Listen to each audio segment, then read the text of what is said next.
Olá, bom dia a todos que nos acompanham pela 93.3 FM neste dia 16 de dezembro de 2020, uma quarta-feira, e começa agora mais um Manhã RBA Litoral. Ao meu lado, Douglas Martins. Bom dia, Douglas. Bom dia, Rodrigo Bertolini. Bom dia a você que nos acompanha pelo 93.3 no Dial. E bom dia você que nos segue pelas plataformas digitais, Facebook e YouTube. Nesta quarta-feira, 16 de dezembro de 2020. Um ano que parece que não vai acabar, mesmo depois do dia 31 de dezembro. Porque as condições que nós estamos vivendo não vão obedecer o calendário formal. É verdade, Douglas. Parece que há aquela sensação, né, entre as pessoas. Muitas vezes eu me pego pensando assim também, que no dia 31 de dezembro tudo vai acabar, mas não será assim, né? Dia 31 de dezembro nem fogos teremos, e muito menos a solução de todos os nossos problemas. Só o mês de dezembro vai acabar, mas as condições nas quais a gente se encontra já há um bom tempo, tudo indica, vão continuar. Douglas, já ouviu aquela expressão antes tarde do que nunca? É a próxima nota aqui do nosso giro de notícias. O presidente Jair Bolsonaro enviou nesta terça-feira uma mensagem ao presidente eleito dos Estados Unidos, Joe Biden, pela vitória na eleição americana. Bolsonaro foi um dos últimos chefes de Estado a cumprimentar Biden. Para se ter uma ideia, a imprensa dos Estados Unidos projetou em 7 de novembro a vitória de Biden. Vale lembrar que Bolsonaro afirmou que tinha informações sobre fraudes nas eleições americanas. O mesmo discurso do candidato derrotado, Donald Trump. Então, Rodrigo, como analisar isso, né? Você pode analisar do ponto de vista da precisão da avaliação política de uma pessoa que chefia uma nação que não é qualquer nação de projeção importante, queiramos ou não, no cenário internacional, que é o Brasil. Desse ponto de vista, essa avaliação política foi catastrófica desde o começo. Mas você pode analisar também do ponto de vista da oportunidade e conveniência, né? Aí é um erro crasso, porque a oportunidade e conveniência diz respeito ao momento e diz respeito à pertinência do que se vai fazer. Com relação ao momento, parece que a gente esperou demais, né? Então, isso tornou absolutamente irrelevante esse reconhecimento. Essa é a consequência política, porque aí vale mais a demora do que o cumprimento, inclusive para os americanos, né? Porque que vão levar em consideração o fato desse presidente aqui, deste país do Cone Sul, ter demorado tanto para reconhecer a vitória, ou seja, ter apostado, sabe-se lá, com base em que elementos, que essa vitória não seria reconhecida lá pelos americanos. Então, do ponto de vista da oportunidade, do momento, também esse reconhecimento agora é catastrófico para as relações diplomáticas de Brasil e Estados Unidos. Ainda que Rússia, ainda que China possam ter demorado, mas aí esses outros países, eles têm um status de disputa no tabuleiro geopolítico muito mais elevado do que o Brasil, que, aliás, pelo governo Bolsonaro, se rebaixou muito, né? Tinha até um significado, mas deixou de ter por todas as opções absolutamente incongruentes que esse governo fez. E com relação à conveniência, aí a gente pode analisar que agora convém para o presidente da República mandar essa mensagem. Eu não sei se convém para o presidente dos Estados Unidos receber essa mensagem. Até porque já há uma colisão entre a orientação do Biden em relação, evidentemente, a do ex-presidente, futuro ex-presidente Trump, né, que é, na verdade, o dirigente oculto, nem sempre, mas o dirigente desse arcabouço de ideias estapafúrdias que tomou conta do Brasil. Ele inspirava, acho até que continua inspirando, esse que é presidente da República aqui. Então, com relação à conveniência, isso também é desastroso. Resumindo, como você abriu o seu comentário, né, antes tarde do que nunca, eu diria, antes tarde do que nunca, mas é tarde. Douglas, eu queria mencionar também algo que, né, que eu acho gravíssimo, que é essa questão da afirmação do presidente Bolsonaro, falando que houve fraudes na eleição americana. Você acha que isso pode prejudicar ainda mais essa relação diplomática com o Brasil? Porque ele não apresentou nenhuma prova, Douglas. Ele mentiu copiosamente, né? Porque a partir do momento que você fala isso na imprensa e não apresenta nenhuma prova, e agora, né, parabeniza o Biden pela vitória, você mostra que você estava mentindo. É importante a gente falar isso para os nossos ouvintes, né? Porque às vezes as pessoas falam, não, pode haver indícios, pode haver uma narrativa, mas não havia nada disso, né? Ele mentiu, o presidente Bolsonaro mentiu, falando que tinha provas sobre fraudes nas eleições americanas. Prejudicaria se o Brasil ocupasse uma posição relevante na dinâmica geopolítica. Mas como ele não ocupa, e não ocupa por opção voluntariamente assumida, quando embarcou nas insanidades do terraplanismo, e essas coisas aí de Olavo de Carvalho, e todas essas inconcebíveis, né, estupidez, né, toda essa inconcebível estupidez que vem marcando esse governo, isso nos atirou à irrelevância geopolítica. Então, na verdade, isso não tem consequência, porque o Brasil se tornou irrelevante do ponto de vista geopolítico. Tem várias passagens bizarras aí, inclusive, nesse antes tarde do que nunca que você falou. Eu vou lembrar uma.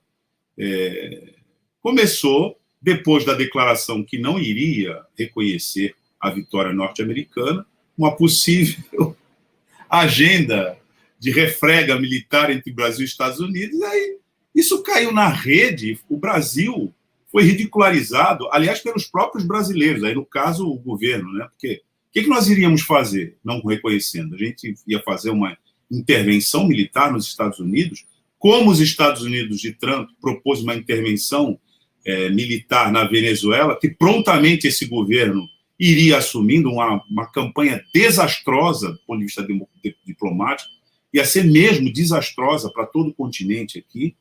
Ainda bem que isso não aconteceu, mas a gente cogitou de invadir a Venezuela. Pense. Então, quando o Trump disse que não reconheceria o Guaidó, aliás, que reconheceria o Guaidó, né, e partiu para a ofensiva contra o Maduro, se cogitou aqui no Brasil de uma intervenção, veja só, uma intervenção militar, teve até refrega na fronteira. Com relação à Venezuela, analistas militares já diziam que seria uma campanha desastrosa para o Brasil. Veja, Venezuela.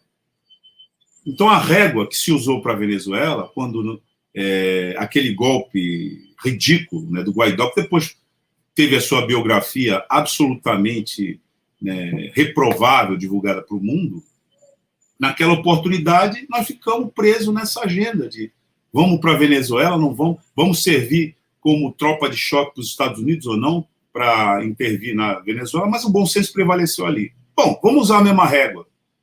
Quer dizer, agora não, né? Porque tardiamente foi reconhecida a eleição do Biden.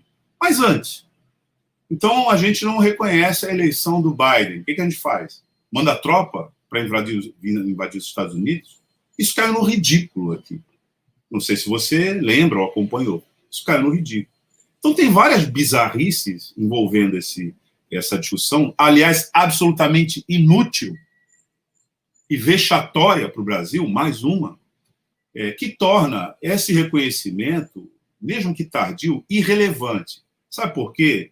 Os Estados Unidos, assim como a China, antes de ficar prestando atenção às maluquices de eventuais governos de plantão no tabuleiro da geopolítica, eles olham bem os interesses comerciais que eles têm. Para os Estados Unidos, a gente continua sendo um grande negócio, porque eles consideram a gente quintal deles. E para a China, também vários analistas internacionais vivem dizendo que aqui o que a gente tem mesmo que fazer, né, é entender que a China é um parceiro importantíssimo comercial para o Brasil. Então, não acho, não, Rodrigo, que isso vai ter relevância nenhuma. Porque, nesse momento, voluntariamente, como eu disse, a gente foi para o limbo na geopolítica e precisa sair de lá rapidinho, né? O Ministério da Saúde informou ao Supremo Tribunal Federal ontem que o governo prevê iniciar a vacinação contra a Covid-19 em até 5 dias após o registro ou autorização das doses pela Agência Nacional de Vigilância Sanitária, a Anvisa, e a entrega dos primeiros lotes. Ainda de acordo com esse novo documento, a vacinação no Brasil deve ser concluída em 16 meses, ou seja, 1 ano e 4 meses. 4 meses para vacinar todos os grupos prioritários e, em seguida, 12 meses para imunizar a população em geral. Douglas, vale lembrar que o governo federal ainda não estipulou datas para o início, né, da vacinação no território brasileiro. Rodrigo, essa discussão diz respeito ao plano de imunização e à agenda de imunização. Então, o que está acontecendo é que, apesar dessa discussão estar nesse patamar, a gente não tem nenhum elemento concreto que dê conta, inclusive, das etapas, né, que serão superadas quando houver o início da campanha de um país de mais de 200 milhões de habitantes. Então, a gente tem várias intervenções importantes nesse tema. Eu vou citar aqui uma, né, que é da Sociedade Brasileira de Imunização, que, discutindo a questão da falta de definição do governo sobre as vacinas, faz vários questionamentos para um futuro Plano Nacional de Imunização. Só quero lembrar, viu, Rodrigo, que nós somos referência no mundo para imunização em massa. Então, é muito triste que a gente se encontre nessa situação exatamente no momento que a gente precisa já iniciar os procedimentos para vacinação em massa no contexto da Covid-19. Então, essa associação, eu vou até ler um trechinho de um artigo que ela publica, que diz aqui o seguinte: também é importante, diante da possibilidade de diferentes vacinas com diferentes características, inclusive de cadeia fria, que se defina a distribuição nos diferentes estados e municípios. Não sabemos para onde as primeiras doses seriam enviadas. Irão para cidades onde há mais casos? Ou aguardaremos ter vacina para a primeira fase em todo o país e assim por diante? E quanto à distribuição das diferentes vacinas? Em quais públicos serão aplicadas a da Pfizer e a da AstraZeneca? Precisamos trabalhar com diferentes cenários. Isso só para dizer o seguinte: todos esses especialistas dizem que o Brasil tem mesmo que atuar com uma cesta de vacinas, pelas dimensões continentais do país, pelas necessidades que o país tem. Então, não faz muito sentido você ficar focado, como ficamos até bem pouco tempo, numa única vacina. Aliás, que motivou a disputa entre São Paulo e União, um pela Coronavac, outro pela Pfizer, etc. Então, essa nota, né, da Sociedade Brasileira de Imunização é importante para a gente entender que, a despeito de qualquer coisa, você precisa trabalhar com várias vacinas e apresentar nos termos dos questionamentos que eles fizeram quais são essas providências a ser tomadas num país de dimensão continental. E há uma nota que diz o seguinte: seringas e agulhas ficariam por conta das unidades federativas, e não só por conta da União, o que já demonstra a necessidade de você ter um plano coordenado, né? E não conflituoso, como a gente vem acompanhando pelo noticiário aí ao longo desses dias. E o governador do Ceará, Camilo Santana, do PT, se reuniu ontem com o governador de São Paulo, João Dória, do PSDB, para discutir a aquisição da vacina produzida no Instituto Butantan, em parceria com a fabricante chinesa Sinovac. Camilo defendeu que o imunizante seja incluído no Plano Nacional de Imunização do governo federal. Vamos ver o que falaram os governadores. Olá, estamos recebendo hoje a visita do governador do estado do Ceará, Camilo Santana, que está aqui ao nosso lado fazendo essa visita, juntamente com Dimas Covas, presidente do Instituto Butantan. O governador do Ceará veio aqui ao Palácio dos Bandeirantes em São Paulo, visitará agora à tarde o Instituto Butantan para a definição da quantidade de vacinas necessárias para a primeira etapa de vacinação no estado do Ceará. Governador, muito obrigado pela visita, pela sua gentileza, pela sua atitude.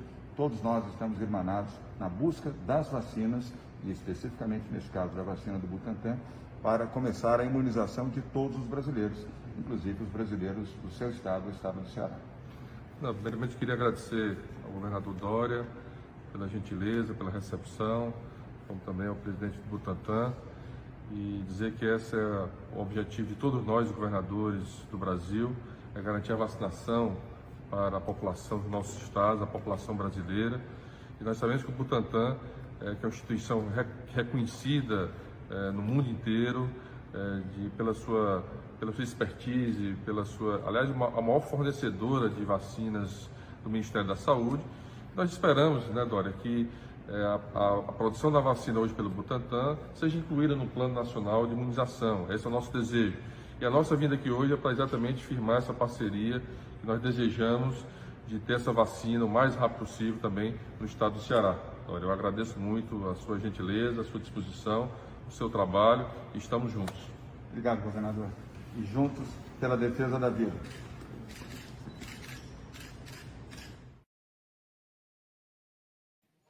Pois é, aí você vê, né, a necessidade da gente ter uma ação coordenada. Se bem que nesse caso aí, eles estão em torno de uma vacina, mas já seria o caso, né, Rodrigo, inclusive das unidades federativas, considerarem a possibilidade de várias vacinas.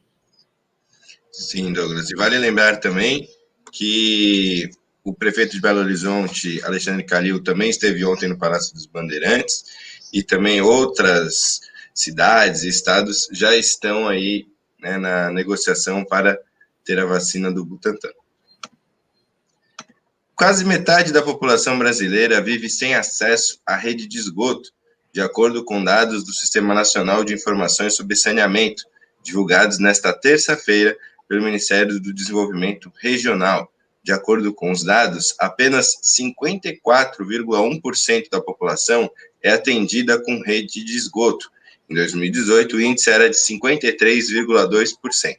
Além disso, somente 49,1% do esgoto é tratado.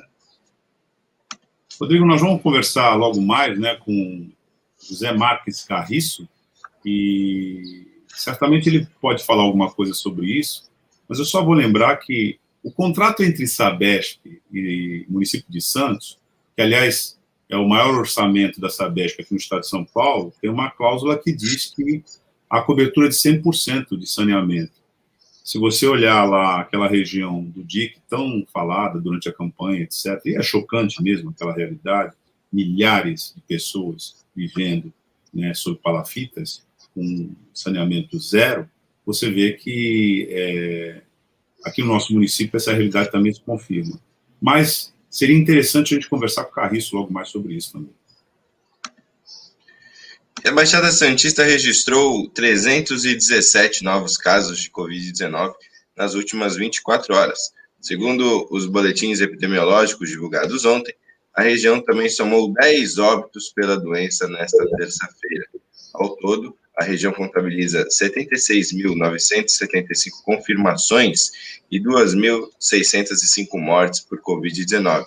São 2.846 casos suspeitos, 121 óbitos sob investigação e 64.035 pacientes que já foram recuperados. Essa aqui é para quem sobe a serra com frequência.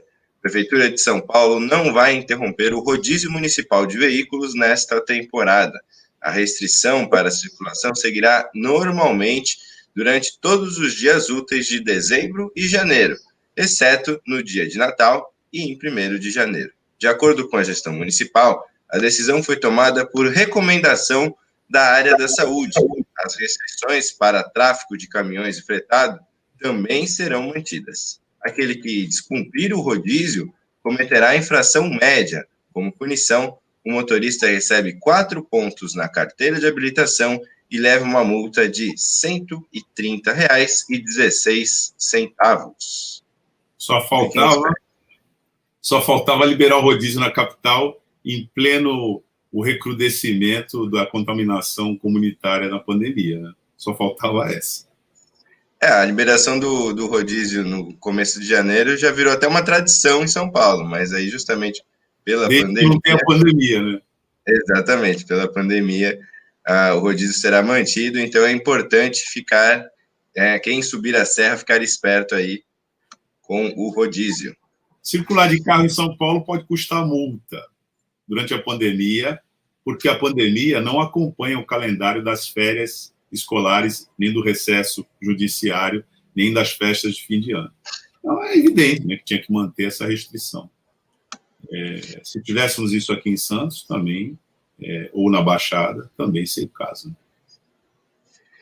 Bom, e agora é dia e hora de falar com José Marques Carriço, na sua coluna de Políticas Públicas Urbanas.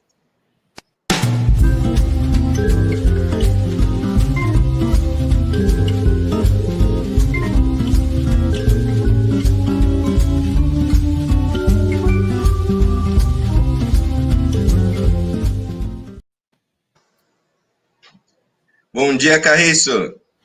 Bom dia, Rodrigo. Bom dia, Douglas. Bom dia, ouvintes internautas da RBA. Bom dia, Carriço. Temos muitas novidades importantes aqui na agenda da política de ocupação do solo, né? E as suas consequências aqui, né, Carriço? Sim, a agenda está gritando. Tem muita coisa acontecendo na cidade em termos de políticas urbanas, né? Algumas que não vai nem dar tempo de falar. Hoje eu tinha planejado comentar o início das obras do VLT, né? Que estão provocando alguns impactos e uma reação da comunidade afetada, né, que infelizmente não foi previsto adequadamente nem no EA-RIMA, nem no processo municipal de licenciamento, né, mas fica para a próxima isso, porque no último dia 14, anteontem, né, nós tivemos a publicação de 2 sentenças do juiz Leonardo Greco, da primeira vara da Fazenda de Santos, que são muito importantes para a política urbana e ambiental da nossa cidade, né? São 2 assuntos que a gente vem tratando aqui já em alguns programas, né? As 2 sentenças, elas foram exaradas no âmbito de 2 ações civis públicas, impetradas pelo Ministério Público do Estado de São Paulo, né? E uma delas diz respeito à Operação Ponta da Praia, e a outra diz respeito à usina de incineração que se quer instalar na área continental de Santos, né? Eu queria começar pela primeira, né? Pela Ponta da Praia, né? É muito importante essa sentença exarada, porque o juiz, ele acolheu os pedidos mais relevantes do Ministério Público, né? A única coisa que ele não acolheu, de fato, foi a condenação dos agentes públicos, né? Mas, como a improbidade administrativa ainda vai ser julgada em outra ação, né, que provavelmente será impetrada, essa questão vai ficar para depois, né? Provavelmente ela não será esquecida pelo Ministério Público. Mas o que há de efetivo na sentença do juiz é que, em primeiro lugar, né, os empreendimentos do Grupo Mendes na Ponta da Praia, que a gente já vem comentando aqui, o Residência Navegantes, ou melhor, Navegantes Residência, né, que é um conjunto de 4 torres gigantesco, né, ali atrás dos clubes, no antigo terreno do Regata Santistas e atrás do Vasco e do Saldanha, né, ele não poderá ser feito do jeito que foi aprovado pela prefeitura, né, o juiz anulou a aprovação, as aprovações, né, anulou os efeitos dos termos de compromisso que foram assinados entre o Grupo Mendes e a prefeitura, né, e anulou a outra parte da negociação, né, que diz respeito à mudança de uso da área do Centro de Convenções na Francisco Glicério, né, pois toda essa operação ela nasceu também, além da intenção do Grupo Mendes de construir esse empreendimento na Ponta da Praia, esse empreendimento residencial, também nasceu da intenção do Grupo Mendes de desativar o seu centro de convenções, né, e para isso ele construiu um centro de convenções na Ponta da Praia e iria instalar um empreendimento chamado Power Center, né, aonde ficava o centro de convenções, o Mendes Convention Center, desativado, né. Então, essas 2 coisas foram declaradas nulas, né, e mais, o juiz ele declarou inconstitucionais os artigos do plano diretor e da lei de uso do solo que autorizaram, essa negociação. Aliás, Douglas e Rodrigo, o juiz, eh chama de negociata as negociações, tá? Isso não saiu da minha boca, tá? Tá escrito na sentença, ele chama de negociata, né? Portanto, todas essas 2 operações que implicam na permuta de autorização, para que o Grupo Mendes desative o seu centro de convenções na Francisco Glicério e construa os seus espigões na Ponta da Praia, foram classificadas como negociatas pelo juiz da primeira vara da Fazenda de Santos. A outra ação, né, ela diz respeito à implantação da usina de incineração e da aprovação do estudo de impacto de vizinhança desse empreendimento, que previa como medida compensatória a 15ª obra no emissário submarino, né. Estou exagerando talvez, mas não está muito longe disso, deve ser a 12ª ou 13ª, em pouco mais do que 10 anos. Enfim, já numa cautelar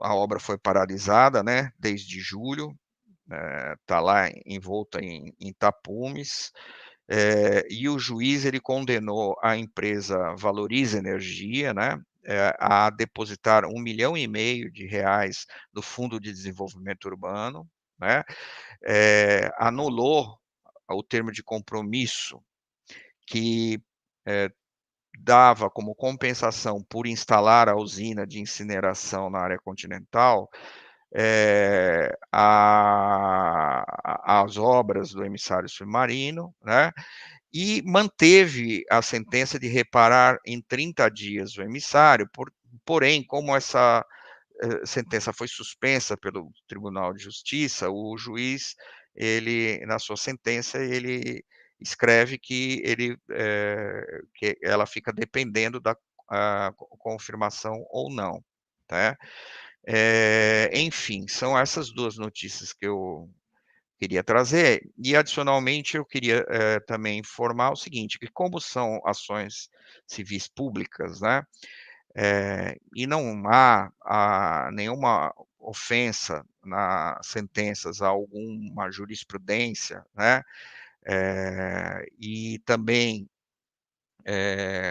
como o juiz em nenhum dos dois casos mandou os réus demolirem alguma coisa, o tribunal não costuma suspender os efeitos desse tipo de sentença, né? Ele não costuma suspender.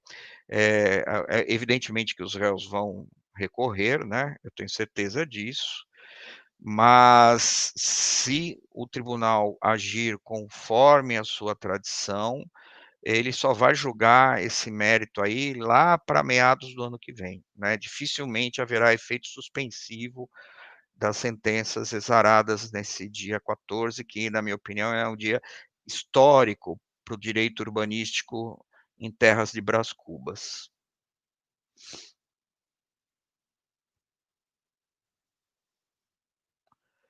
Eu não estou te ouvindo, Douglas. Douglas, Você seu está sem microfone. microfone. Isso. Muito bem. Carriço, eu acho importante a gente destacar aqui, nós estamos falando aqui na área insular de Santos, 2 pontos no território, os 2 praticamente na orla, né?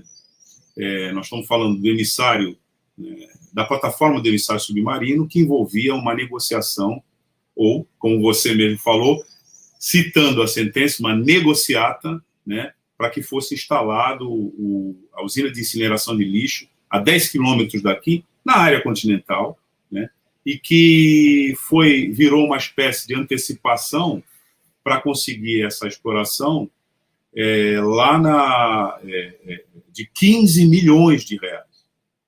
15 milhões de reais.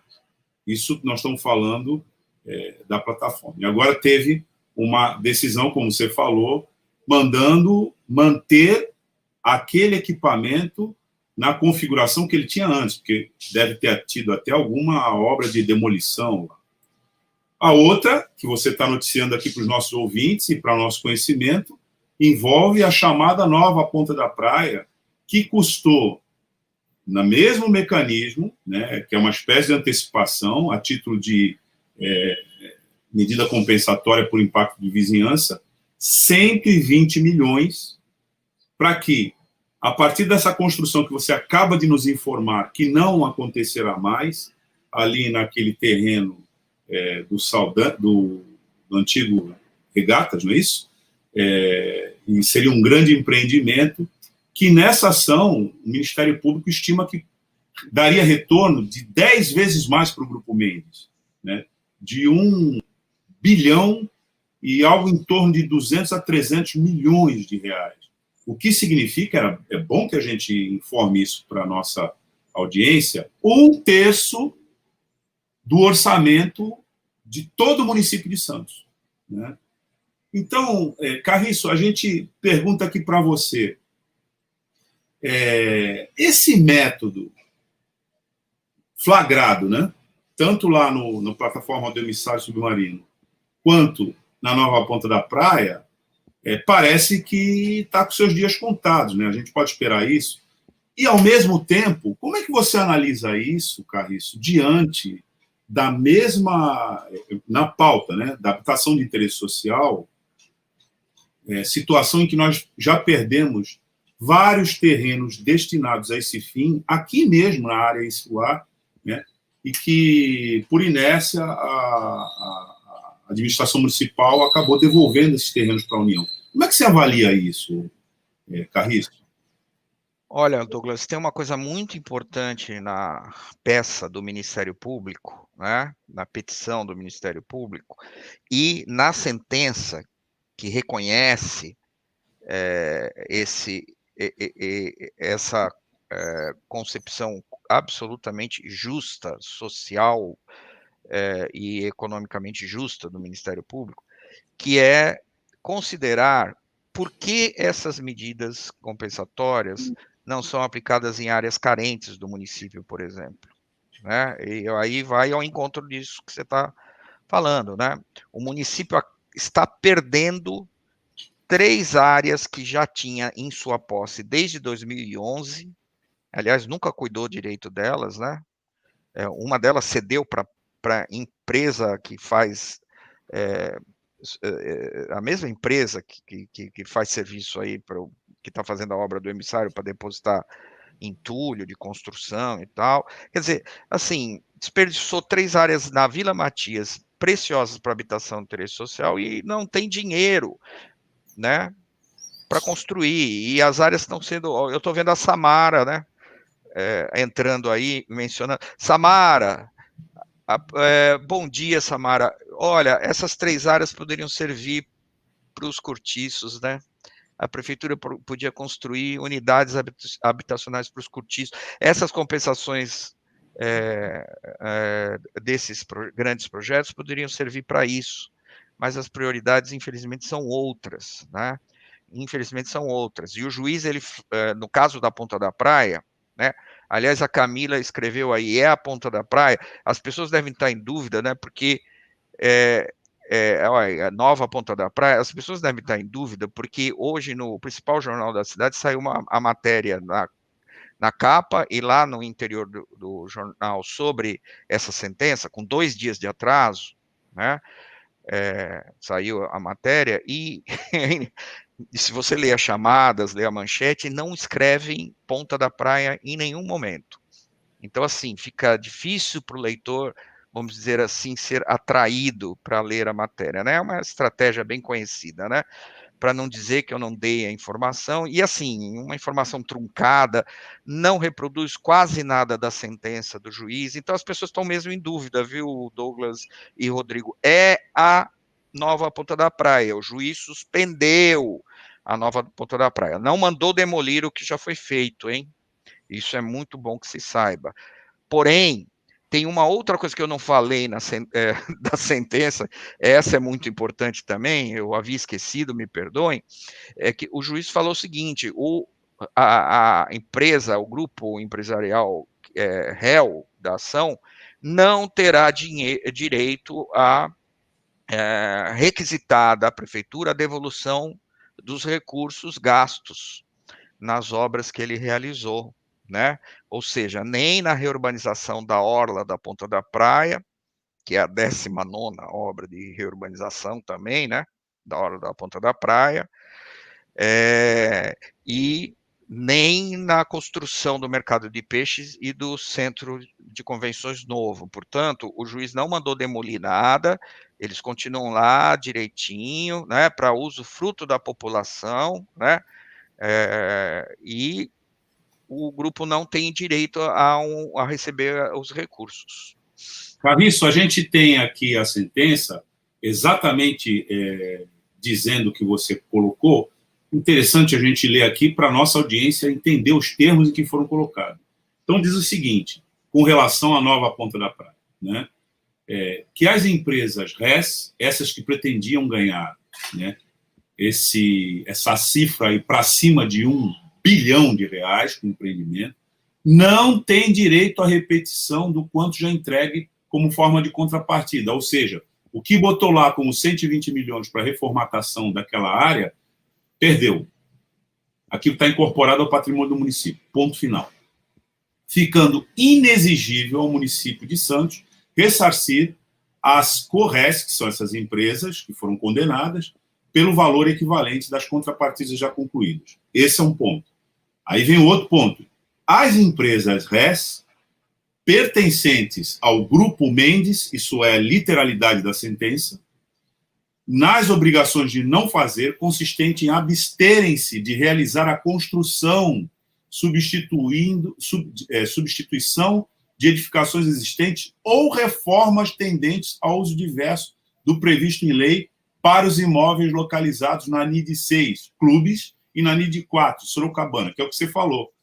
A expectativa era construir ali onde o Regatas foi demolido essas edificações, a sentença diz, não vai construir mais. Né? Isso lá na Ponta da Praia. Como é uma operação casada com o que tem lá na Sorocabana, mesma coisa. E aí condena o município de Santos a obrigação de não fazer, consistente em se abster de conceder às empresas RES outorgas, que foi o que você colocou, né? Licenças ou autorizações para conferir os imóveis objetos dessa ação, uso diverso daqueles a que estão atualmente submetidos pela lei. Então, isso aqui é a sentença que a gente está lendo aqui, a partir das informações importantíssimas trazidas pelo Carriço na coluna de hoje, né, Carriço? Eu acho que essa sentença, de fato, ela entra para a história. Evidentemente que ela poderá vir a ser reformulada no futuro pelo tribunal, né? Mas é a primeira vez que eu vejo na nossa terra aqui um discernimento tão importante sobre a legislação urbanística, sobre a política urbana por parte de um magistrado.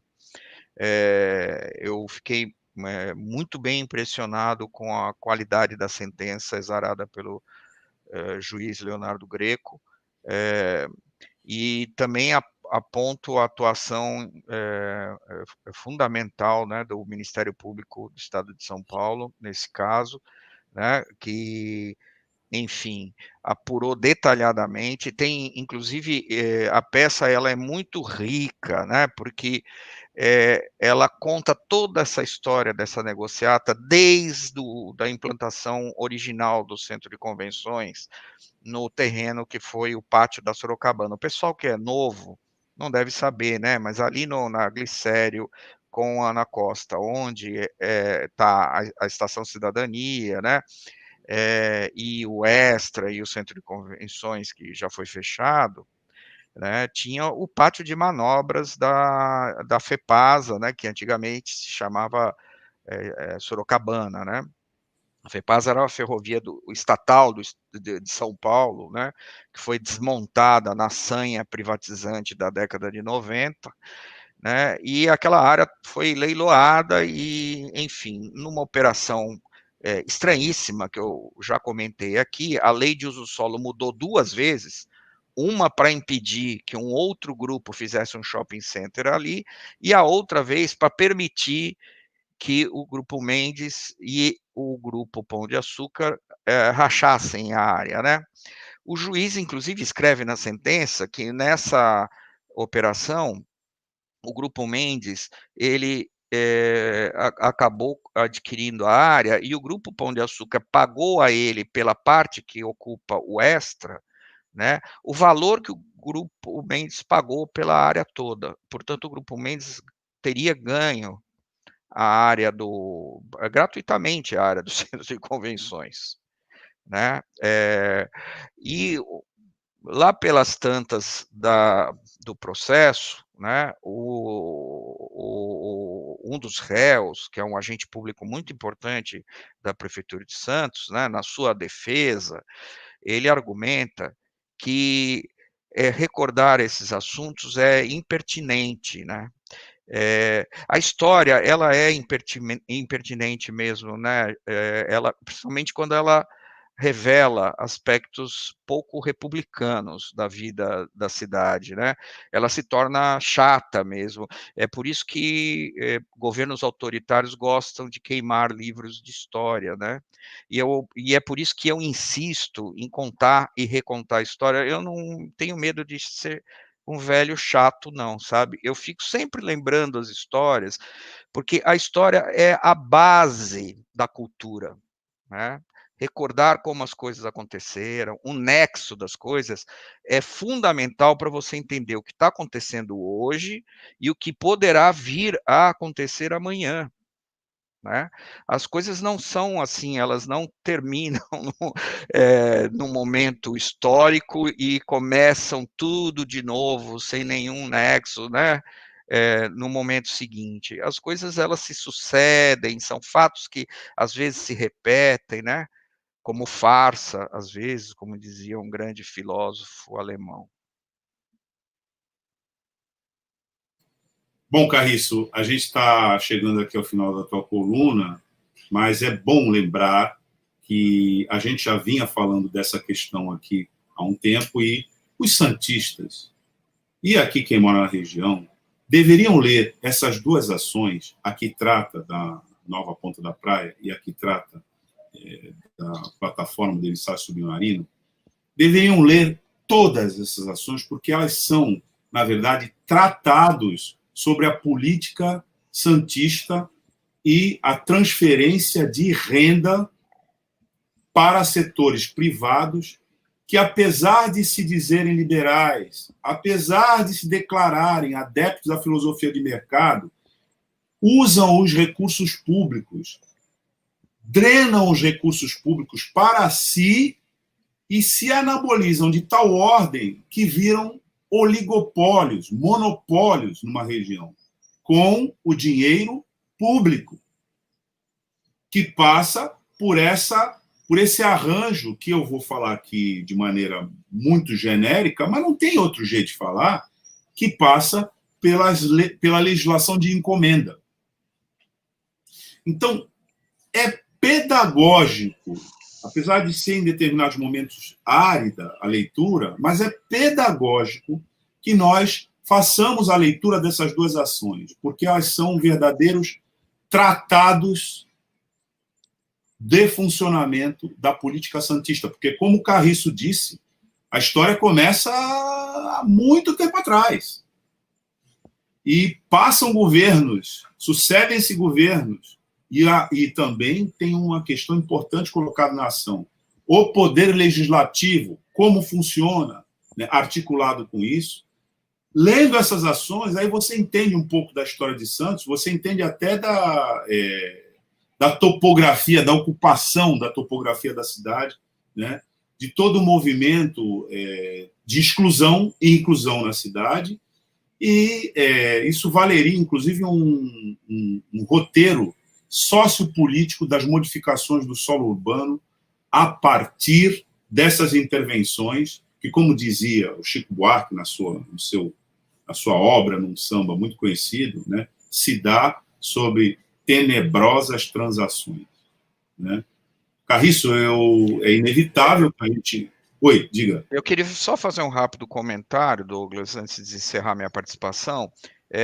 Eu estou lendo aqui o que a Camila escreveu, e eu acho que esse é um aspecto fundamental dessa história toda. Né? A Camila escreveu que a cidade está rendida a um grupo empresarial. Olha, Camila, eu quero lhe dizer o seguinte, não está, tá? Não está. A cidade não é de um grupo empresarial. Um monte de gente milita diariamente para que essa cidade seja do povo santista e de mais ninguém.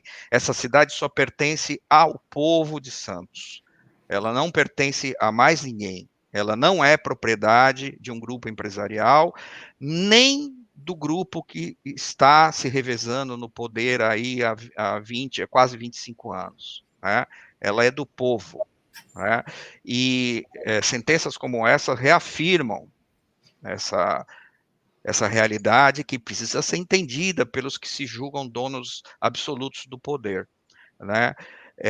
A cidade não é uma mercadoria para ser transacionada, né, nos gabinetes. Ela é uma produção social de milhares de pessoas que trabalham duramente, diariamente, e seus esforços não podem ser drenados, né, para a banca de poucos. Né? Portanto, a cidade não está rendida, não. Eu não me considero rendido. Né? Eu acho que todos que costumam ouvir aqui o nosso programa diariamente têm absoluta convicção que não estamos rendidos, estamos na luta e não sairemos da trincheira, jamais, enquanto a cidade não for verdadeiramente democrática. Bom, com essas afirmações, a gente, infelizmente, né, a gente tem que encerrar aqui a coluna do José Marques Carriço, que semanalmente nos alfabetiza, né, com relação à nossa cidade.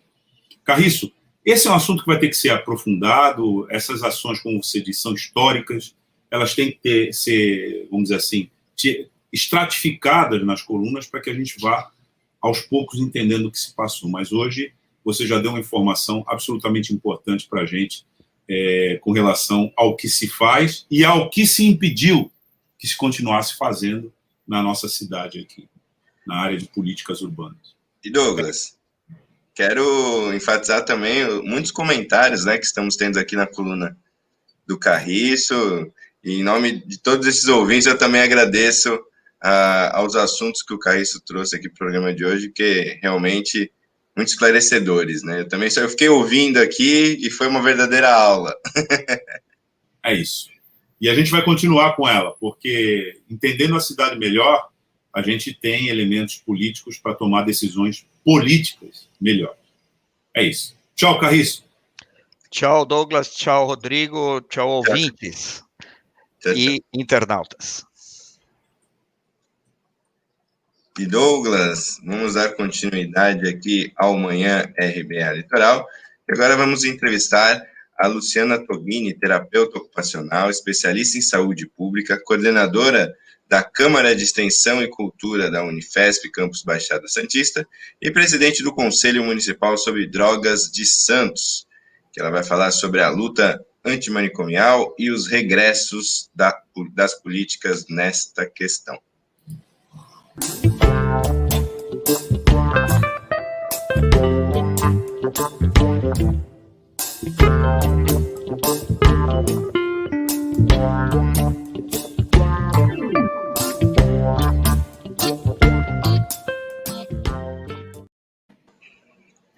Bom dia, Luciana. Muito obrigado pela sua participação. Bom dia, Luciana. Bom dia, Rodrigo. Bom dia, Douglas. Eu que agradeço a oportunidade de estar aqui com vocês e saudar também os ouvintes e internautas que nos acompanham. Muito bem. Luciana, nós estamos assistindo no nosso país, já numa agenda regressiva em várias frentes, né, consequências lamentáveis, né, por conta dessa opção, mas na pauta da luta antimanicomial, de defesa da saúde mental, no âmbito, né, das políticas públicas, a gente também vem amargando aí sérios retrocessos. Então, inevitável que a gente comece falando sobre isso. Queria te perguntar sobre esse tema, como é que você avalia as medidas de revogação que o governo federal vem trazendo para várias normas protetivas da saúde mental, pela perspectiva da saúde pública, e agora tem já um movimento em torno disso, que está se conhecendo, se notabilizando como reação ao revogaço. Eu queria que a gente começasse falando sobre isso, a tua análise sobre essa situação, inclusive destacando os pontos que, na tua opinião, são os mais contundentes aí desse movimento. Douglas, a gente, é isso, assim, o que a gente está vivendo não nos surpreende, né, por ser absolutamente convergente a toda a questão do desmonte, né, a toda a questão dessa política anti-Estado, né, antidemocracia, que vai se estabelecendo de maneira muito assustadora, muito rápida. E a questão da saúde mental, ela se coloca exatamente nesse fronte, né, da democracia, da defesa de uma sociedade para todos, né, não excludente, participativa, e que é justamente o oposto, né, do que se instalou no governo federal a partir aí dos anos de 2016. Então, nós fomos pegos aí, né, tomados de assalto no começo do mês, né, com uma notícia de um grupo de trabalho criado no âmbito do governo federal para fazer uma revisão de todas as normativas da Política Nacional de Saúde Mental que vêm sendo implantadas desde a década de 90, no sentido de o que a gente tem chamado de um revogaço, né, uma virada bastante radical do que a gente tinha construído como política de Estado, né, atravessando vários governos, no sentido de acompanhar os movimentos internacionais, né, do cuidado em liberdade, da territorialização do cuidado com dignidade, né, e ampliação do acesso a toda a população ao cuidado em saúde mental.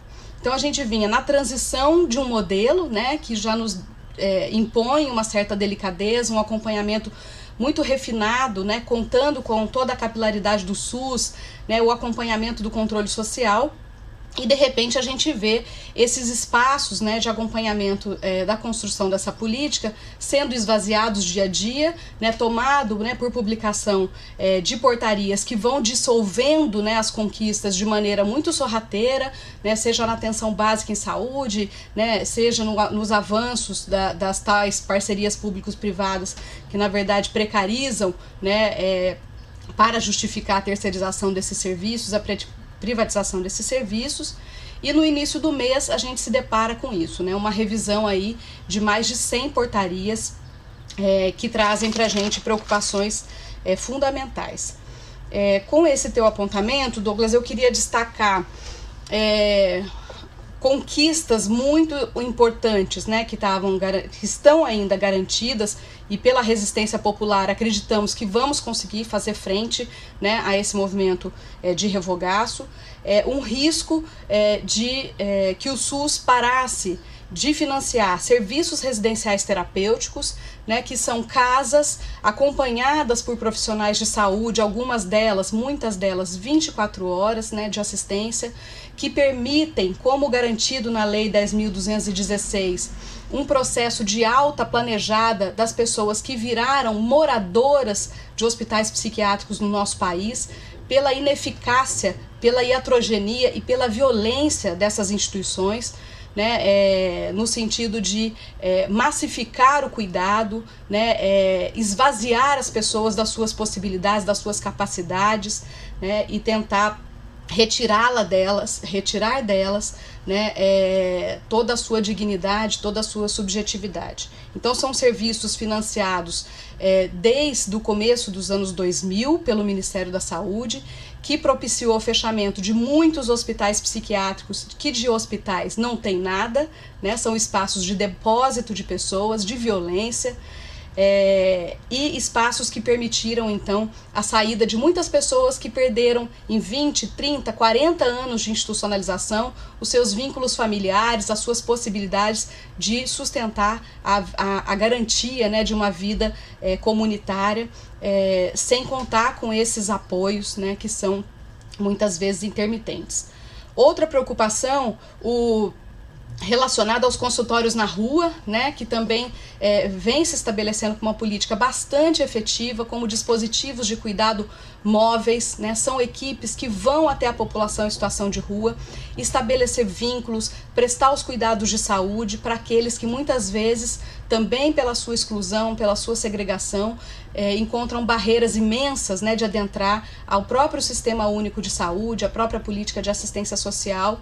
E nós que trabalhamos na Unifesp, né, muito próximos, né, do povo da rua, sabemos da importância do consultório na rua como a única porta do SUS, né, que chega até essas pessoas em situação de maior vulnerabilidade e viabiliza, né, o cuidado em saúde e garante o acesso aos demais serviços, né.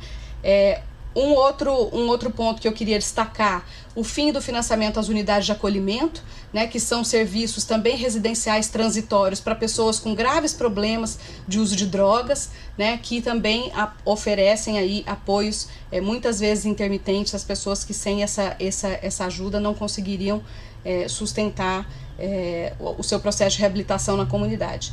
E os dois últimos pontos, o financiamento dos CAPs, né, que são centros de atenção psicossocial, que são centrais aí à articulação do cuidado territorial, que passaria a não ser mais custeado mensalmente, né, para atenção territorial, e passaria a ser financiado por produtividade, né, o que instala essa lógica de consumo de procedimentos, né, desmontando aí toda uma lógica de cuidado horizontal, né, de acompanhamento sistemático, fazendo um rumo aí contrário aos movimentos internacionais, às políticas internacionais, de redirecionamento dos financiamentos para espaços que prevêem o isolamento das pessoas como prática de tratamento, como hospitais psiquiátricos e comunidades terapêuticas.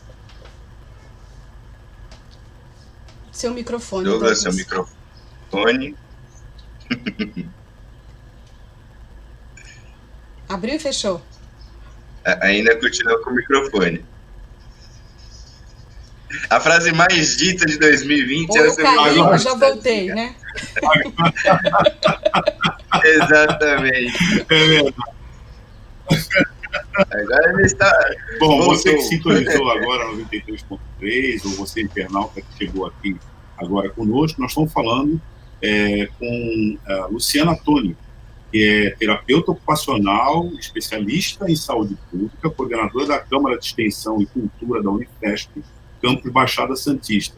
E está falando com a gente sobre esse movimento de revogação das várias normas que vinham no sentido, né, da humanização do tratamento na saúde pública e de garantia das políticas públicas nessa pauta da saúde mental. Luciana, você, ao longo da tua exposição, da tua resposta, você citou um termo, que é a iatrogenia. Eu queria que você explicasse aqui para o nosso ouvinte e para o nosso internauta o que significa esse termo.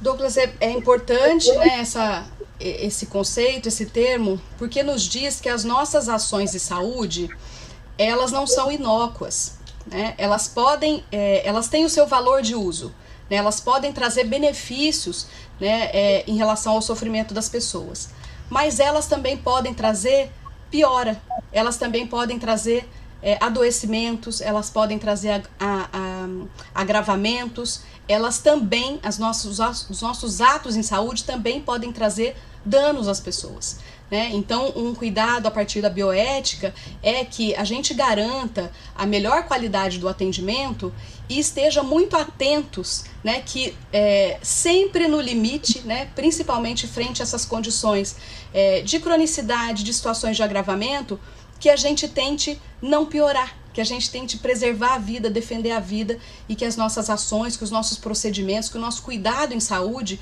não provoquem danos. Então, internações que sejam desnecessárias, né, medicamentos que sejam desnecessários, terapias que são desnecessárias, elas não só consomem recursos públicos, né, que são muito preciosos, né, para que a gente possa sustentar um sistema único de saúde, mas elas podem também ser danosas às pessoas, né? Então, no campo da saúde mental, a gente tem exemplos muito concretos disso, de o que a gente chama de uma epidemia de consumo de psicofármacos, né, que trazem prejuízos importantes às pessoas, né, ao longo prazo, e também das internações, né, que eram tomadas de maneira absolutamente como panaceia, né, para resolver vários problemas, né, da ordem social, e eram utilizadas como tratamento em saúde e trouxeram para as pessoas agravamentos muito importantes, né, perdas cognitivas, perda de vínculo, né, se tornarem as pessoas moradoras de hospícios, né. Então a iatrogenia essas ações de saúde que geram, pelo contrário, prejuízo à saúde da população. Luciana, eu quero abordar um assunto mais específico em referência ao plano, né, do governo federal sobre esse tema. Nós vemos que nos últimos 30 anos, a Luciana caiu? Não, tô aqui. Oi, Luciana, você está me escutando? Tô sim. Tá. Isso aqui tem a ver com a frase que você disse até agora, né? Um pouco antes você falou assim, seu microfone está cortado e Luciana caiu. Exatamente. Não, eu estava perguntando para a Luciana e veio só o Douglas, eu falei, opa, será que ela está me escutando? Mas então, Luciana, a minha pergunta é justamente sobre como que o governo federal está lidando, né, com essa luta antimanicomial e também com toda essa questão da saúde mental. Nos últimos 30 anos, nós tivemos relevantes avanços sobre esse tema. No entanto, nas suas respostas já iniciais, é correto afirmar, então, que o Brasil hoje está tendo um desmonte sobre todas essas políticas públicas que foram elaboradas no decorrer desses anos? E mais do que isso, o Brasil não está ouvindo especialistas e está na contramão do que é referência no mundo hoje? É correto, Rodrigo. Nós tivemos ao longo desses 30 anos, né, de reformulação do cuidado em saúde mental no nosso país, 4 conferências nacionais que foram ampliando de maneira muito bela a participação comunitária, né, de trabalhadores, usuários, familiares, comunidade, estudantes, né, pesquisadores, apontando aí os riscos, né, desse cuidado, que na verdade a gente tem um lema, né, na luta antimanicomial, que trancar não é tratar.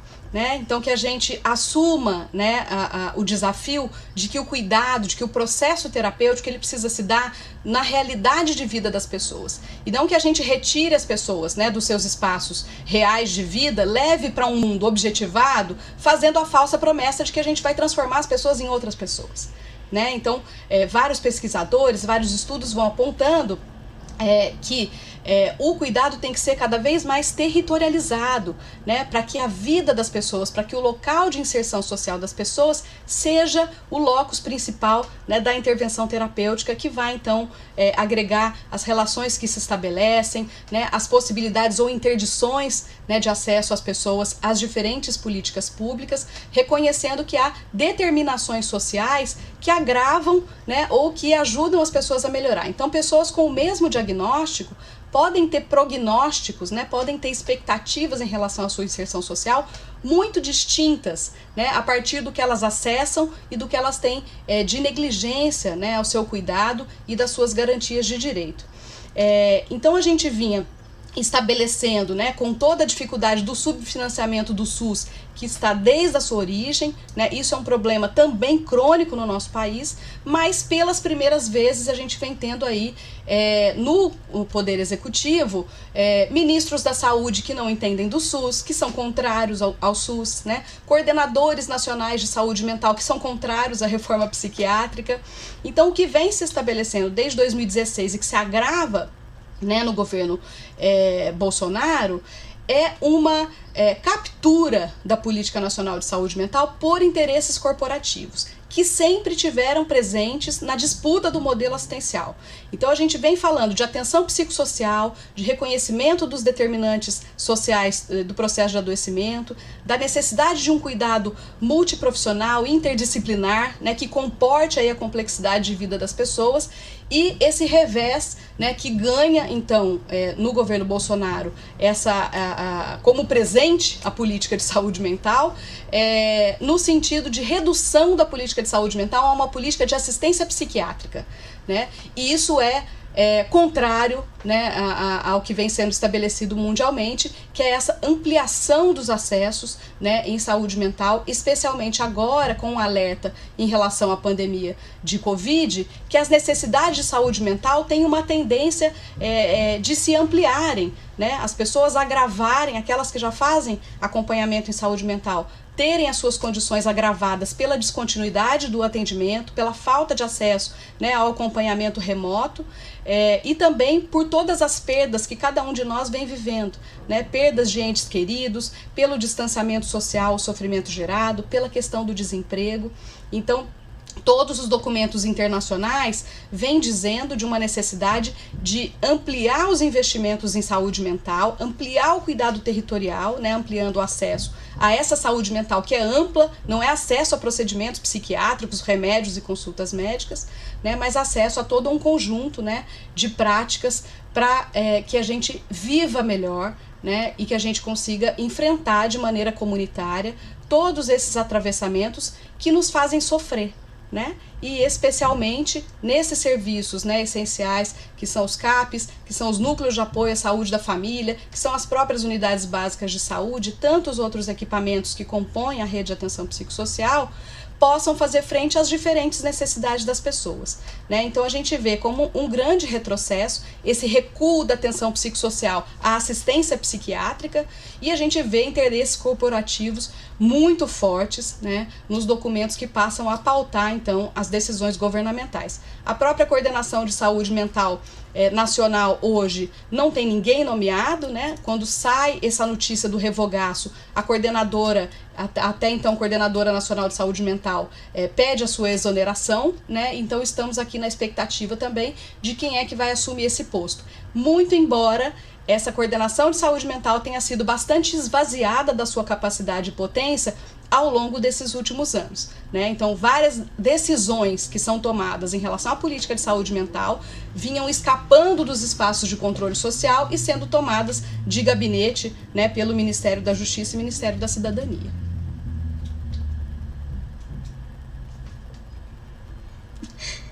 Douglas, é o microfone. Você não corta, cara, desculpa. Mas eu ia dizendo o seguinte, que é importante a gente precisar informação que a Luciana trouxe para a gente, porque ela falou que está sem coordenação, né? Vamos dizer assim, uma instância importante, né, nessa estrutura por parte do Estado da União. E é isso mesmo, foi demitida a Coordenadora Geral de Saúde Mental, de Álcool e Drogas do Ministério da Saúde, Maria Dilma Teodoro. E o motivo da demissão foi exatamente isso, o vazamento de uma planilha que mostrava a intenção do governo Bolsonaro de minar a reforma psiquiátrica brasileira após décadas de implementação da rede de atenção psicossocial, a RAPS, apoiada na liberdade e na socialização de pessoas em sofrimento. Essa informação que, primeiro, vem originando toda essa tensão, a qual a Luciana nos informa aqui, e, na verdade, se nada for feito em termos de da gente reverter, né, ou seja, o êxito do movimento pelo revogaço, né, a gente vai ficar numa situação, como a Luciana acabou de descrever aqui, muito complicada, já que a gente vai regredir décadas, né, nessa pauta, né, e a gente sabe do que significou essa tragédia. Aliás, quem não assistiu, é importante assistir aquele filme Nise, né? Nise, no coração da loucura. Isso, que o filme dá conta de uma das pioneiras nessa luta, né? Agora, Luciana, você descreveu aqui um quadro, né, da necessidade dessas políticas continuarem. E há uma informação, um conceito que circula também bastante, mas ele é pouco compreendido, né, pela população, que é o da política de redução de danos, né?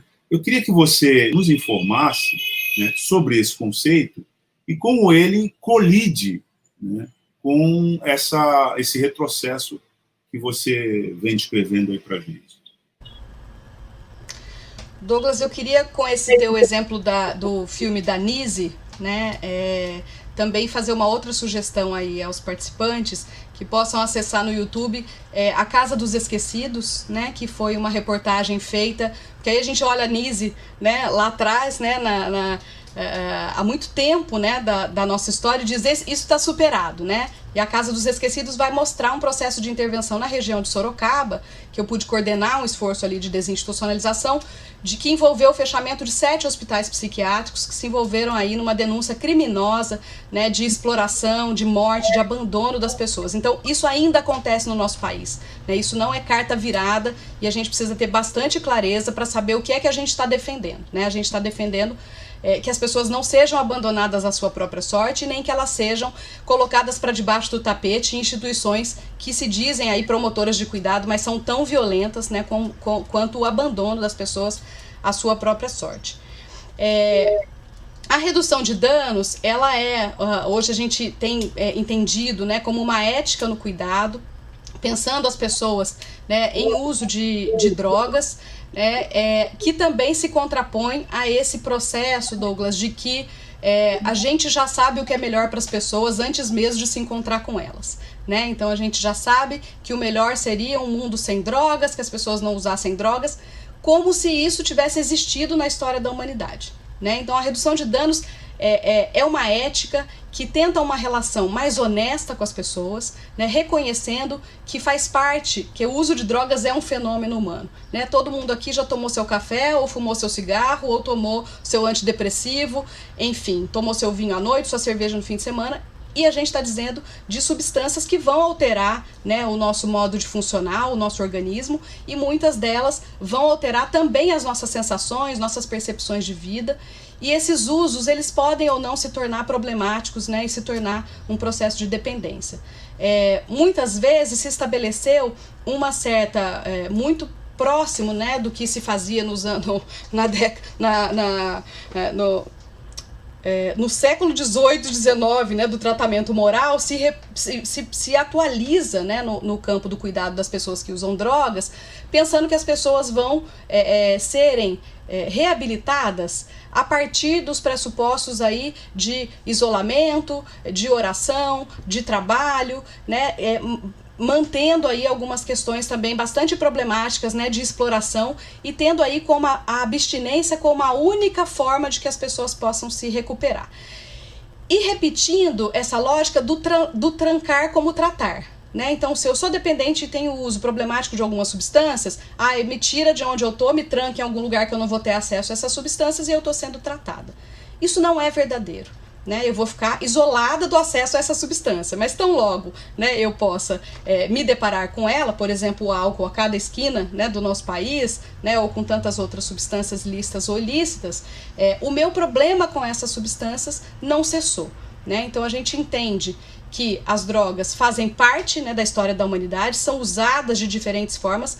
Por um lado, são estimuladas e induzidas no seu consumo, como, por exemplo, medicamentos prescritos, né, e o uso de álcool, né, há uma verdadeira apologia ao uso de álcool na televisão, é só a gente ligar em qualquer horário, né, com o álcool sendo associado a todos os processos, né, de satisfação aí, de lazer que a gente possa ter. E, por outro lado, o impedimento do acesso ao uso de algumas substâncias que tem até poder terapêutico, né, como a gente tem visto aí uma luta grande, né, de associações canábicas pelo uso terapêutico da maconha e também de outras substâncias. Então a redução de dano vai se colocar contrária a essa falácia, né, de que a abstinência significa um sucesso, né, e o único sucesso possível, né, para as questões que envolvem o uso problemático de drogas, e vai abrir a possibilidade de reconhecer que as pessoas precisam estar envolvidas de modo protagonista no seu tratamento. E aí a gente consegue incluir de maneira universal, né, como propõe o SUS, aquelas pessoas que não querem parar de usar drogas, mas que querem se cuidar, e aquelas pessoas que querem parar, mas não conseguem. Né? Então o SUS nos propõe universalidade, equidade, e a gente entende que a redução de danos vai propor que esse tratamento, que esse cuidado seja feito junto com as pessoas, nos seus territórios de vida, de maneira muito respeitosa, né, ampliando aí a sua capacidade de cuidado de si e da sua comunidade, reduzindo, né, a importância de algumas substâncias na vida das pessoas, muitas vezes pelo absoluto esvaziamento, né, das potências de vida de muitas pessoas.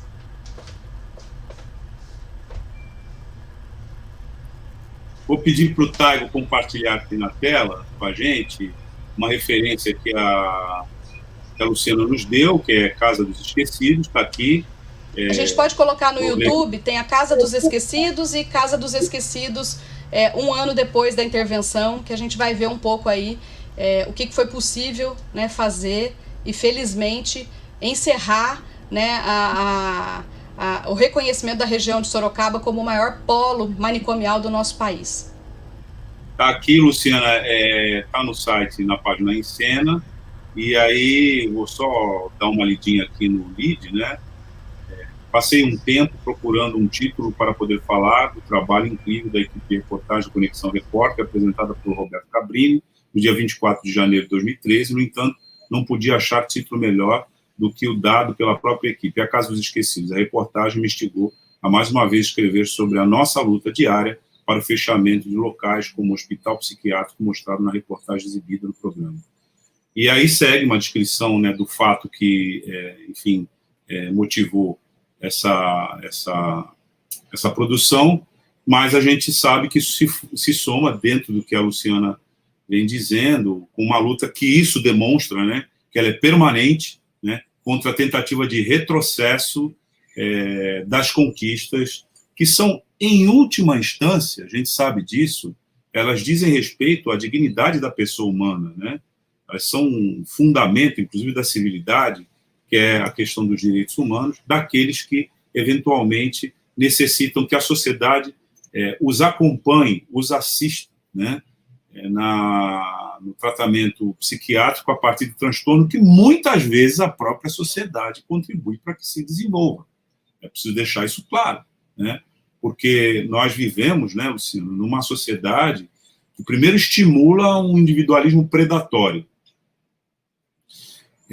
Todo mundo é seu inimigo, porque a sua concepção de êxito é pessoal, né, absolutamente pessoal e dentro da lógica concorrencial, né? Mas, para além disso, você vai assumindo, né, com essa pedagogia, né, da concorrência e da disputa, você vai assumindo que alguns valores éticos, particularmente os da empatia, eles atrapalham, né, na sua trajetória, né, de êxito. E depois, quando você tem o seu êxito, né, dentro dessa lógica, você olha para o rastro de destruição, né, atrás de você, e você também vai sendo educado para ser indiferente a isso.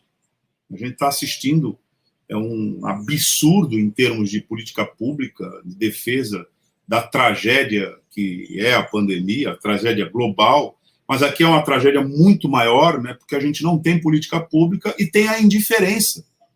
Que uma vez a gente estava entrevistando o médico Ticanori aqui, né, e ele fez uma ponderação, porque estava todo mundo dizendo, desconfiando, né, que o presidente da República tinha talvez algum distúrbio, alguma coisa do tipo, né, porque é uma crueldade injustificável. Aliás, o Alto Comissariado de Direitos Humanos da ONU classificou o nosso governo, particularmente o mandatário, como destituído de compaixão.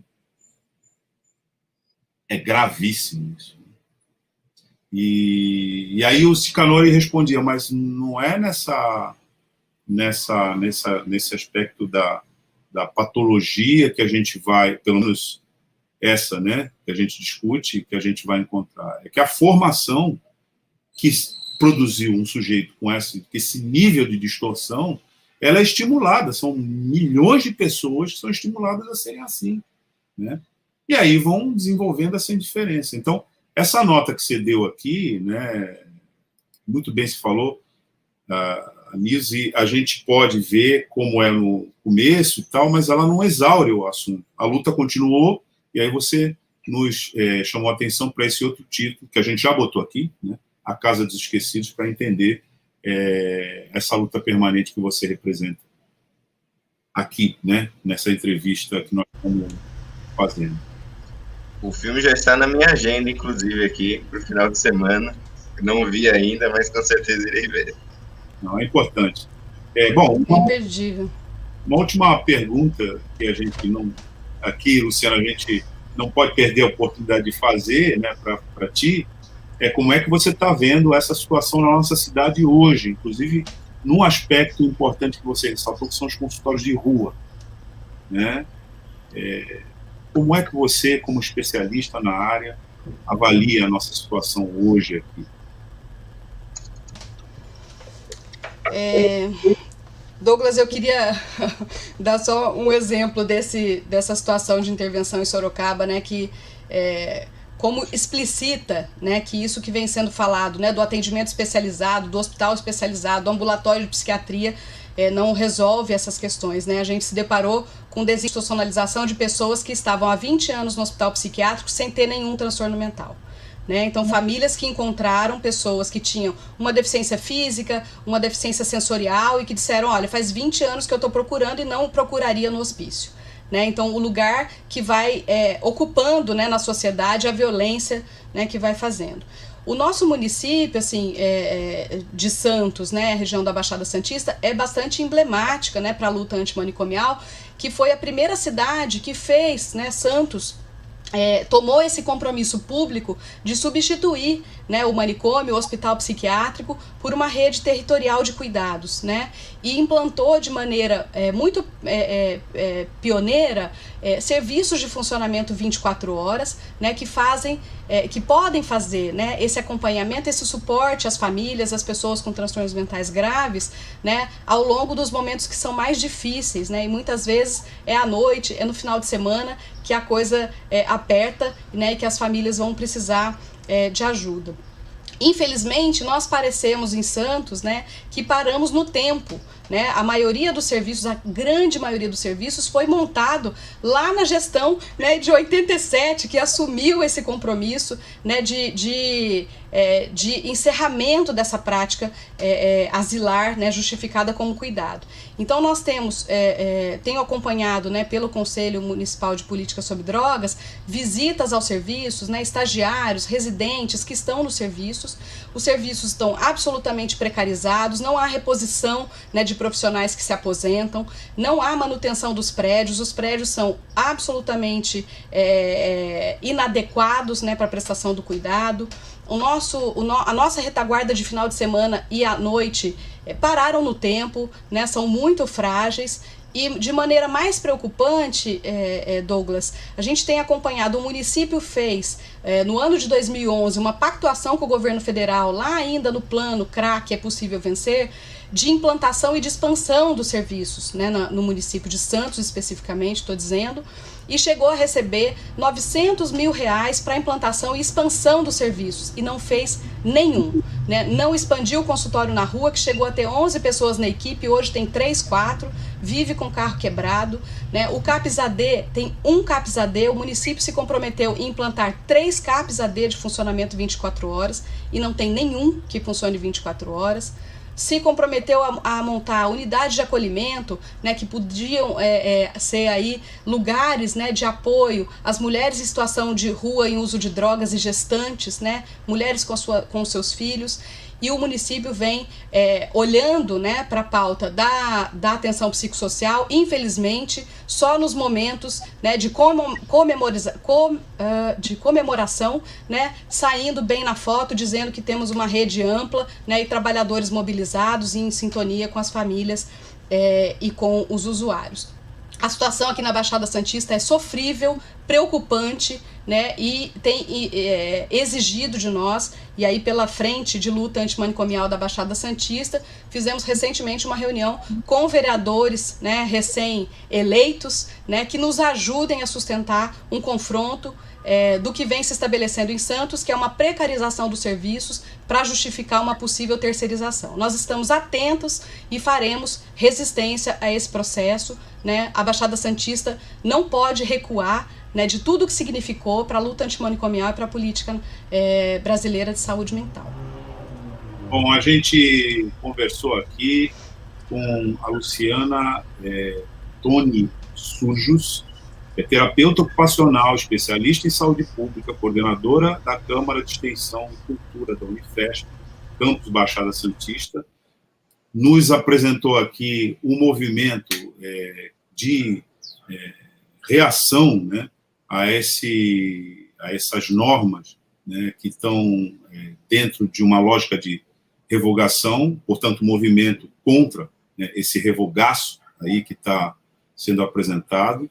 Nos informou, tanto no âmbito geral como local, como anda essa pauta aqui, razão pela qual a gente destaca aqui a importância da gente ter entrevistado a Luciana e dela voltar a falar conosco para esse assunto, que é absolutamente um assunto de interesse público na nossa cidade, porque todo mundo fala o tempo todo do aumento da população de rua, mas olha isso de maneira muito, mas muito superficial e não raramente, aliás, é comum, né, ter uma visão desumanizada e até higienista desse assunto, né? Então, a gente viu aí pelas informações da Luciana a importância de você não só olhar, né, mas você enxergar, né, as conexões que estão por trás disso e identificar isso como um problema de saúde pública, que a primeira referência para interpretar isso é um problema de saúde pública. E se é um problema de saúde pública, então, ele exige políticas públicas, né? E se as administrações públicas se omitem, é isso que a gente vê aí, que a Luciana nos apresentou. E a gente não pode ter ilusão, né, de que, não cuidando adequadamente disso, a gente vai afastar o problema. Não, a gente vai ser engolfado pelo problema. Uma hora a gente vai ter que ter a solução adequada. Luciano, a gente te agradece a entrevista que você deu aqui para a RDA Litoral. Claro que a gente estende para você o convite para você voltar aqui para continuar conversando conosco sobre esse assunto, com a nossa audiência da Rádio Brasil Atual Litoral. Douglas Rodrigo, eu que agradeço a oportunidade e queria pedir, né, para que todos os ouvintes internautas acompanhem essa mobilização e façam parte, que ao longo aí das últimas semanas, e vamos continuar, mobilizações nacionais de diferentes, né, órgãos, diferentes instâncias, que vai fazer frente aí e defender, né, toda a beleza que foi construída no nosso país em prol do cuidado com dignidade e em liberdade. Muito obrigada. Uma boa semana. A gente que agradece. Tchau. Douglas, Rodrigo, não podemos... antes de encerrar o programa, não podemos deixar de dar um abraço ao Ângelo, né? Gostaria de colocar aqui que o Otávio Costa coloque na tela, ó. O povo aqui está pedindo um abraço de vocês, né, da Pracinha da Aparecida. Então, ó, um abraço para o Ângelo e também para todo o pessoal da Pracinha da Aparecida, que é aqui perto, hein? Eu moro no Canal 5, tá? Tô quase lá. Aí um abraço da Rádio Brasil Atual Litoral para o povo da Pracinha da Aparecida. Afetuoso, é isso aí. Bom, Rodrigo, você viu, né, a importância desse assunto, como a gente, um pouco antes a gente falou, né, as coisas estão aí na nossa frente, mas a gente precisa entender a conexão. Aliás, o grande mestre Paulinho da Viola, né, num samba clássico, né, chamado Coisas do Mundo, Minha Nega, ele tem um verso que diz assim: as coisas estão no mundo, só que eu preciso aprender. É bem o que nós vimos aqui hoje com relação à nossa cidade. Primeiro com políticas públicas urbanas, que você passa lá, né, na orla, vê o tapume da plataforma do emissário submarino num canto, vê aquela área onde ficava o Clube Regatas, né, e você não consegue enxergar que interesses se movimentaram para que aquilo ficasse daquele jeito, né? Então, as coisas estão no mundo, só que a gente precisa entender.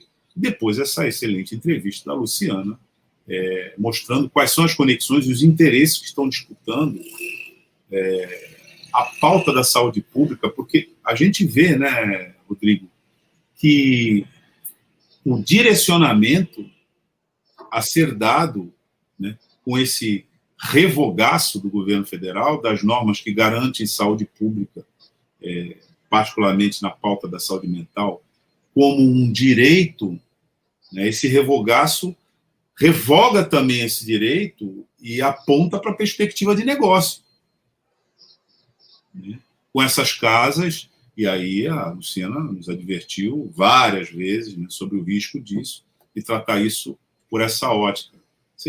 Ela falou aqui, né, as pessoas já não estavam mais nessa situação e continuavam internadas, né? Então, aqui a Samara também está mandando aqui um abraço para a gente. Um abraço, Samara, que nos acompanha aqui. O Almir Manuel está aqui também interagindo conosco. A Rádio Brasil Atual Litoral tem se dedicado muito, né, a dar concretude ao verso do Paulinho da Viola, né, que as coisas estão no mundo, só que a gente precisa aprender, né? A gente precisa entender. E a Luciana também lembrou que Santos foi pioneira, né, em políticas públicas mais humanas e eficazes, né, neste tema. A sociedade precisa entender o significado para ela, a sociedade, e mesmo para quem não está ligado diretamente ao tema, mas assim, a maioria está, porque você, se não você mesmo, você tem muito próximo de você, na sua família, casos, né, de acometimento dos transtornos mentais, que não só podem surgir, né, por uma, enfim, razão congênita, né, mas também com origem social, já que a gente estava conversando que essa sociedade produz esse tipo de quadro também, né? É por isso que vem a expressão psicossocial, né? Quer dizer, reconhece que as tensões vindas de uma sociedade como a nossa, elas geram esses tipos de transtorno. Então, daí a necessidade de a gente entender a importância social da luta, né, pela saúde pública como direito e não como negócio, e particularmente dentro disso, a luta antimanicomial. Bom, Douglas, estamos chegando aqui ao final de mais um Manhã RBA Litoral. Obrigado, né, por essa participação, essa dupla dinâmica aqui que nós fazemos todos os dias. E até amanhã, em mais um Manhã RBA Litoral. Você que perdeu a edição de hoje do jornal, você pode acompanhar pelo Dial 93.3, hoje às 19 horas. E você que acompanhou, não chegou no começo aqui, pegou uma parte só, mas quiser ver a íntegra do jornal de hoje, está disponível nas nossas plataformas Facebook e YouTube. E a gente sempre apela para que você assine o nosso canal, ative o sininho, porque isso é fundamental para que a Rádio Brasil Atual Litoral continue veiculando as pautas e as matérias na lógica editorial que a gente propõe, que é notícia que os outros não dão. E agora, na continuidade do nosso slogan, que é... As músicas que os outros não tocam? Exatamente. A gente vai com Olavo Dada, com o som da praia. Da praia, que é a Praia do Som. Aliás, quero só fazer um registro aqui. Olavo Dada também é cultura, porque o tanto de informação que você recebe com a programação musical do Olavo é extraordinária. É muito bom ouvir o Olavo, né?